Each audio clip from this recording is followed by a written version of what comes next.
Petrinja Band Aid pjesmom Glavu gore za petrinjsko bolje sutra.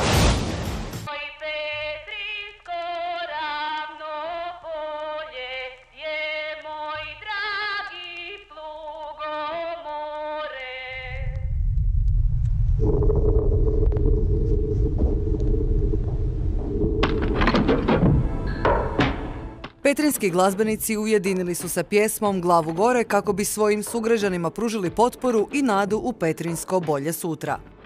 Nije onoliko koliko bi mi htjeli, jer mi već pomalo posustajemo, ne želimo posustati, ne želimo da naši Petrinjci posustanu, ne želimo da volonteri koji nam zaista pomažu posustanu, koji su nam u prvim danima kad je bilo zaista najteže, ja ne mogu objasniti koja je bila količina energije, ljubavi, emocija koja se slila u jedan naš mali prekrasan gradić.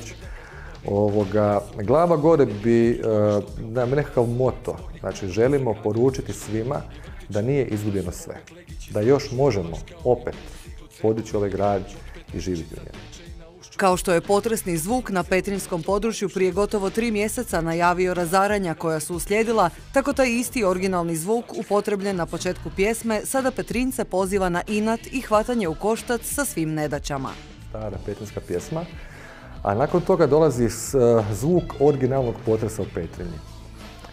To smo uspjeli naći, to su dečki uvrstili u pjesmu, tako da smo htjeli, ajmo reći, dati malo toj cijeloj pjesmi nešto, jedan drugačiji štih. I sa Marijom Alapić u startu i sa ovim zvukom potresa. U stvaranju pjesme sudjelovalo je 20 glazbenika okupljenih pod imenom Petrinja Band Aid, a svi video materijali korišteni u spotu snimljeni su na autentičnim, potresom pogođenim lokacijama Petrinje. Tu bi se zahvalio i učenicima glazbene škole Fran Lotka i njihovim roditeljima, koji su došli po velikoj zimi. Znači, to je bilo na -10, -11 je snimano. Sve su naše lokacije po Petrinji. Neke lokacije smo baš tražili koje nisu bile prikazivane puno u medijima. Rad Petrinja Band Aida ima i humanitarnu notu. Odrekli su se naknade za autorska prava te su sredstva donirali Maloj kući Petrinja, središnjem mjestu okupljanja djece s teškoćama u razvoju. Nekako nam se to učinilo najboljim izborom, zato jer su djeca naša budućnost i ta djeca zaista, ona su prepuštena sama sebi nakon 21. godine. Imaju dosta dobre projekte i čini mi se da su rekli, ne znam hoću li dobro reći, inkluzivnu farmu, gdje bi ta djeca nakon 21. godine mogla samostalno od toga živjeti.